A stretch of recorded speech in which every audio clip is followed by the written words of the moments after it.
Hey JP. Oh, I guess I was on mute. We're live. Yes, Heather. Thanks for Hear doing the. me? Yeah. Good to see everybody. Welcome back. It's Friday for episode 2 of Your Best Year Ever. On Monday, episode 1, we talked about the same theme we'll be talking about this week, the first major shift that you need to make, which is this step into this idea that you create everything. Everything that you're experiencing, everything that you have in your life is created by you. And we gave you this tool of this question, which is to ask yourself, how am I creating this? About everything that happens, the good, the bad, the ugly, and everything in between. Today, we're going to talk about two things, I think. We're going to talk about your story about when you really started to see the depth of this and like the Yes. holy shit moment, um, the depth, the power of it. And then we're going to talk about how fucking dangerous this question can actually be. But I'd love to start with that first one with you sharing your story about driving the tractor. Yes. So the deep truth that you access through how am I creating this is how much power you have to create everything that's going on in your life. And you were, I'm sure I'd watched a video of you talking about the what's the saying? With great responsibility comes great power. Yeah, And so well, the Spider-Man saying is with like the uncle says to Spider-Man, with great power comes great responsibility, right? right, But we like right. inverted it. Yeah. We flipped it. Maybe Flipped actually it it. was probably a session in Creator Circle. We'd been in conversation about it. And so many times we can be in conversation and I like, oh yeah, I understand that. Okay. And then I was living at this place where we drove this big tractor and mowed all these public Hmm. trails. So it was my turn and I'm on the tractor. And it was a beautiful thinking time, 3 hours it took or something to mow these trails. And at this particular day, the little screw that was stuck in my head, the worm that was wiggling around in my brain while I'm on the tractor was that saying, with great responsibility comes great power.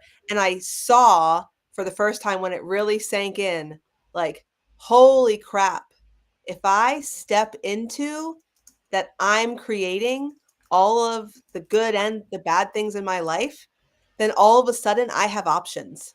I Mm. have choices that I had no idea I had before. And all of a sudden my brain was finding new possibilities in all these areas of life. And so I think the story is that I was like driving on this tractor. We have sometimes these moments where, they say like you open the fridge and like instead of seeing fruits and vegetables and milk, you see the Grand Canyon. That's what it feels like sometimes when you really get a new understanding of Mm. of reality. Or like to say I put a new lens on and all of a sudden, so I put on the lens of, oh my gosh, I do want the ability to respond in all of these situations that I didn't understand I had before. Yes, it's not just like, oh, I have it, oh, it feels like heavy responsibility. I was like, holy crap, yes please, I want new Mm. possibilities. And so that was my Yeah. the tractor realization. Yeah. Yeah, it's awesome. And I love sharing these stories of these like realizations, but I feel like we also need to get into like the brass tacks of like how it actually shows up in our life. Yeah. Um, one of the stories that I was referencing this morning that I think I've shared with you before, but was one of my favorite ones to reflect on is when like I was reflecting on the office space that I created in Santa Monica. That was like this incredibly large office space, beautiful private office facing the ocean, overlooking the ocean, right on Ocean Avenue, which is like prime real estate. I should have been paying $10,000 or $20,000 a month for this office, but I was paying like $1,000 a month. Yeah. And the reason I had that office is because I went in to look at an office that was for rent. That was essentially the back storage room that this guy was using. Like, he was like, maybe I can rent my storage room out and bring down my rent a little bit because he was paying a lot of money. So I went and looked at it. It was basically just wanted to sublease this little storage place in back. And I was like, um, what about this office? Is this your office up front? Because I was like, that one had the view and everything. And he's like, oh yeah, yeah. And I just started talking to him, and I was coming from this place that like this guy is renting out this back storage room with like no windows. It's like, you know, and there's this other space that he's got, but like maybe there's a possibility here. And like, this idea that I create everything kind of sits at the heart of my willingness to say something like, well, how about I pay you like a little bit more money and we just share both offices. Like, Mm, that's just kind of like, what, dude? I'm renting out this closet and like this big space up here. And he's like, but he, so I just threw that out there. Right. yeah. And so he's like, oh, I might be up for that because I'm never really here. I just have the office because I want the sign out front. And so, one thing led to another, and suddenly he was like, "Okay, we'll share it." And I ended up paying a little bit more money, like 1,200 a month or something like that. Yeah. And then he was never there, and I was like, "Can I just do some improvements?" He's like, "Yeah, do whatever you want. I'm not coming in." And I Yeah. ended up being my entire office for 2 years, and I had it like redone inside, and it was amazing. Um, but like, the attitude that gives me the willingness to just say something like that Yeah. comes from knowing that everything that happens is coming from who I am, how I think, what I say. And if Yeah. I just go along with the way that things are, Yeah. it doesn't look like I'm creating that. But if I had rented out that back office and that one had stayed his office because I didn't do anything, I created that through my Yes. non-action, through my non-imagination, through my non-courage to speak something extraordinary and weird or out of place out of my mouth. Yeah. Right. And so this is the thing that I think is important to see. How am I, the way that we're creating most of what we get in our life is by not doing something outside the status quo, outside of what's normal. So we Yes. create through our non-action. Most of our creation is the creation of sustaining. Another version of this at our recent creating circle is doing here in Maui. I do them twice a month for locals. And I was helping a guy to see that, like, the way that you create the problem of not achieving what you want to achieve in your life is to constantly describe the life that you have and that you're good with it. And Yeah. there's something beautiful in that. Like, there's the gratitude piece, but be like, yeah, we're getting by. We put food on the table, and it's like, as in like, that's okay. But it's also presencing with your speaking what is. Yeah. And so I just want to point that out. Like, maybe the way that you're, for you watching this right now, maybe the way that you're creating that you don't realize is through describing reality as it is, even as an expression of gratitude. And I'm not saying don't do gratitude, but watch how these things cut in multiple ways. Or maybe it's through not speaking and not saying anything. The absence of action is an act of creation. Mhm. Now, Yeah. go ahead. You say something on that first, because I just kind of threw that in the mix. Yeah. I realized as you were talking after I don't think I'd ever told that tractor story before today. Soon after that, remember that summer, I do wild things like I was so liberated by identifying as a creator that I went online and found a shirt that said creator and bought like 10 of them. And that's Mm-hmm. all I wore every day all summer because Cool. on and it was the moment on the tractor that I was like, wait. I'm co-creating all of this, Yeah. all of it. Yeah. So without the identity of like I'm a creator or the co-creator of this, I'm not thinking, hey, he has this idea about running the office, but I have this idea Right. you go along with. But showing up every day in our lives as a co-creator of every single situation, not just the like consumer of the Mm, situations, that mm, mm.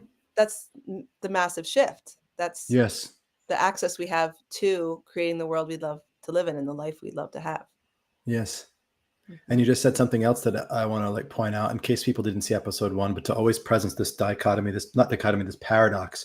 And also Kendra, who I know and admire, is watching the live. Hi, Kendra. And I'm just, you speaking in her presence, like the two of you together at the same time was like just melting my brain because you're both incredible. And but what her presence brought into my awareness as you were speaking, like how important it is for people to get that when we say you are creating everything, we don't mean you as a separate individual. Mm, We mean you as an aspect of the we. mhm. And when I say I am creating everything, I also mean I am everything. And so Yeah, I'm presencing the collective and myself as that. And so I'm both accessing the agency that I, as the aspect of that everything, has to create, but I'm also not experiencing myself as separate, where my creation is uphill against the weight of the world. right. And so this is why the name of our company is We Are Creating. Like, it's a stand for presencing, identifying with that collective. And yet I use how are you creating this to presence you into your agency as the aspect of that whole. Yeah, I think it gets I love the question that it gets me from because if we could say we're co-creating it in a way where we're each creating 50%, or we could say it Yeah, in but that's not it. creating 100%. And so Yeah. I am creating this period full stop and you are creating this period full stop. Right. Each of us Creates so as everything. yeah, Yeah. yeah. It creates so much more possibility and power. Which is a great lead into what we were going to say about how this question, how am I creating this? How am I creating this? Can be really fucking dangerous, Yeah. right? And how are you creating this? This can be dangerous, and you get punched in the face for asking the wrong person that at the wrong time, you know. Yeah, And to be honest, like this question, while it's the central force in the work that we do, and I've used it for years to help a lot of people to find more power and more peace. There have been times where as like it's popped people out of the work. It's like they yeah, just could not face that question. It was too overwhelming. And the reason that this question can be overwhelming for a person is if they're experiencing it as through separation, through yeah, the idea that they're separate. Because the moment you start asking, how am I creating this, from that idea that you're not part of everything, you start to feel like you're asking, how is this my fault? right. Right. Blame. And that's where it becomes a burden. Yeah. It's like just a way to blame yourself, and it gets heavier and heavier and heavier.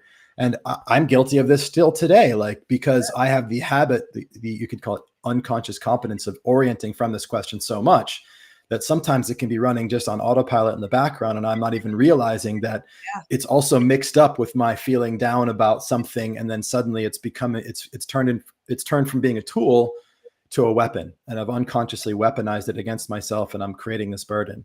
And so, so the reason this is important to see is that what will happen if you start asking this question, if you say for the next year, it's going to be my best year ever because I'm going to be yeah, asking, how am I creating this? And you start early, you start in November, and then yeah, within a week or two, and you're starting to feel shit for asking the question. I don't want you to think this question is the problem. No, the yeah, problem is the way that you're using it, and why you're asking it, and where you're asking it from, and the nuance of how to hold it and wield it with lightheartedness, with love, with innocence and power is really what the depth of our work is about. So it's not the question. The question's a problem. It's that it'd be like saying this knife we got to get rid of all the knives in our kitchen because they right, could be used to kill people. So right. that means I have to just cut tomatoes with my hand. At least we're safe, which would be silly. But fun, but messy fun. Mm-hmm.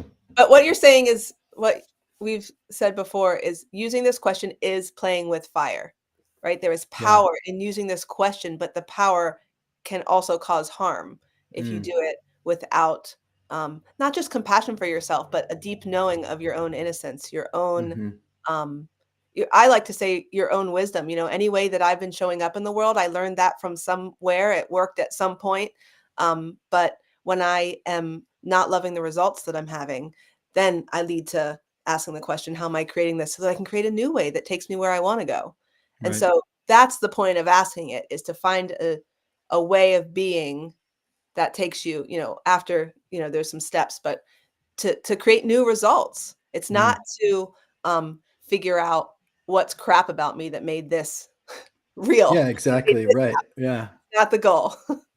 Yeah, that's a good point. Thanks for saying that. Sometimes these things are so, like, automatic for me that I don't even, like, if I forget that, like, the point of asking, "How am I creating this?" is so that I can see how I'm creating it that's not working and create something different. Yeah. And I don't even know if I even said that. To me, it's so obvious, but, like, you're right, like, because the first answer you get is, like, information and evidence that's showing you how you're not getting what you want. So if it's just like, Yeah. "Oh, now I just feel even worse." It's like, "No, no, no, that's like, cool, now I can do something with it."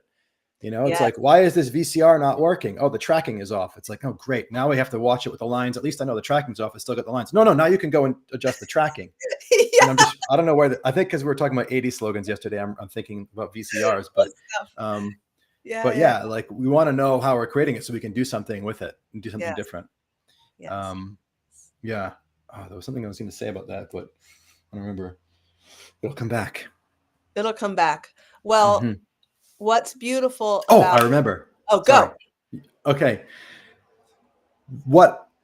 If I could just give you, not you, Heather, but the people watching, hello, people watching, if I could just give you, here's Yeah. the thing that you can do so that you won't hold this question in such a Ah, way that it's dangerous for you, I would just tell you what it is. yeah, But the reality is that, like, this is actually the deepest thing that we do in this work. And that's why the work that we do with people is, like, over a period of time, and it's yeah, being in conversation regularly, because you have to presence the experience of loving yourself Yeah. and become accustomed to what it feels like in an embodied way to meet your own inner agitation with love and to Mm, relax and to let it go. I mean, people write books about letting go, people talk about letting go, and it's like all that stuff is useful, but there has been nothing that I've experienced that has taught me how to let go more than being in the presence of somebody who can let go and who can help me to let go in real time. And yes. so this is like like we talk about creating lots of money, like health and fitness, improve relationships with people all the time. But like those are all just the context for a conversation to Yes. practice presencing what we're holding on to and how to let go of it in a really embodied way so that we're genuinely free. And so if you want to take the dive into working with us and learn how to like do that, you can go ahead and click a link later and check that out. But like, I just want to point out, or maybe you've got your own tools. Maybe they do the work of Byron Katie, or you've got a meditation practice, or you have something, some way of creating liberation when you start to get caught up or feel burdened. If you do, then bring that to bear on that moment, loosen the grip on this question and the answers that are coming from it, and keep wielding the question. That's the point. Yes. I think the beautiful, not side effect, it's actually, right, the really core, thing, at least that I feel like I've gained from asking myself that question over and over and over and over, is that it does call me into higher self-love. To be able to see how I'm so I was thinking, "Ooh, what am I creating? You know, what could I use this on today? Oh, my 7-year-old peeing the bed." Right? I'm like, "How am I Yeah. creating that? No, I'm not creating that." Right? How am I Right. Right. Right. Right. let me push my edge, and then, "Oh, I could get him up at midnight and take him to the bathroom." Hmm. Well, right? Hmm. And so, "Oh, Hmm. I haven't been doing that. Oh, I could have been doing that." Like, I could whip myself with it. And I'm just letting him Right. pee the bed every night instead of, "Oh," right? And what if every time I ask myself that question and see where I could be creating something different, it's an opportunity to love myself bigger Yes. than I have yet, Yes. Yes. right? And so that Yeah. experience in It's my itself, favorite. yeah, It's is even like this is where I always use the Mr. Miyagi metaphor. This is like where it's why it's paint the fence, wax the car, right? Because like on one level, we're asking, how am I creating this so we can find out the information, so we can do something different, so that we can create more of what we want, so that it gives us more power. Yes, and even that's like learning how to paint the fence, right, yeah, or how to wax the car. yeah. And then you do that for a while, and you realize that every time I wax the car or paint the fence, I have to also love myself. Yeah. And so then after waxing the car and painting the fence, by like figuring out what is the information about how I'm creating this that I don't want, and then that can create what I do want. It's like, well, I'm good at painting fences and waxing cars. And suddenly one day I'm walking through the world and I notice an internal judgment, and then I just love myself. It's like, whoa, suddenly I'm blocking punches and kicks. Right. Yeah. And because that whole time I thought I was doing one thing, but I've actually learned how to become a master. I call it Yes. the Bruce Lee of self-forgiveness. I said that for a long time, to have this like powerful automatic response of loving Yeah. myself in the moment of a thought arising that is a judgment, or that is a kind of resistance. Yeah. So yeah, that's like the secret value of this work that comes through. Like we put you on some journey to like create some badass, amazing life, and you come out not only with that life, but as in the words of Clayton Olson, becoming a friend to myself, having a Yeah. quality of being internally that is loving and kind. And that's the every single time a person does a program with us, they always end up saying, out of all the stuff I create in the world, my biggest and most grateful thing is that shift on the internal relationship. And that's who we and I didn't know this when I started. I thought when I joined Creator Circle, I was like, I'm gonna work harder, or I'm gonna find a way to be more strategic, or I don't know what I thought it was gonna Yeah. be. Turns out I learned to love myself in a way that I'd never witnessed anybody loving themselves that deeply and wholly before. And Hmm. that to it as that over and over, becoming more of that is who it takes for me to be to create more extraordinary things in the world. Hmm. Right? And so that's the secret, That's the right? I mean, secret. let's Yeah. shout that from the rooftops, but asking yourself this question, and we have, for the next few weeks, we're gonna give you more questions to ask yourself and distinctions to step into in order to have your best year and your best life and your best relationship and your best business and all of that. But all of that is pointing you towards the daily lived experience of loving yourself bigger than you did yesterday. And that is Hmm. what it takes to be the person that keeps creating more extraordinary things, more Hell extraordinary yeah. love, right? Leads to Yeah. more Yeah. extraordinary things. Yeah, yeah, yeah. Yeah. Let's not tip the trick too much, but that points a little bit in the direction of the next shift we'll be saying, the major shift that you need to make to have the best year ever, which we're going to talk about on Tuesday at 11 a.m. Pacific time. There you go. Last Yep. time I said the wrong times, 11 a.m. Pacific. And yeah, I think I feel that like that's completion for today. Anything you think we need to say before we end? Just that, man, if you wanna learn more, come hang out with us. We got a lot of cool Yeah, stuff going on in the We Are there's so Creating much happening. the Creators Journey, and, yeah, people are making really extraordinary, um, breakthroughs in this area and already having results in all the areas of their life that they're looking to change. Yeah, So, yeah, come hang with yeah, us. yeah. And it's what's exciting too is that people are literally joining our community every day. It's like Yes. there's new people every day, new conversations. So it's a fun time to be around. Yep, All you're right. the best people to be around, that's for sure. All right. Thank you guys. We'll see you next time. See you next time. Hey, Bye. thanks for watching. If you would love more support and inspiration in creating your best year ever, then I invite you to join us over in the We Are Creating community. There you're going to find daily prompts that are going to stretch your mind to think outside the box, just like this video. And you're going to find a community of inspiring people who are also on this journey of learning how to create their best year ever.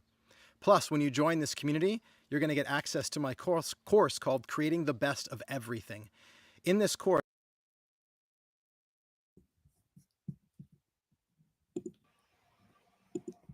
Huh.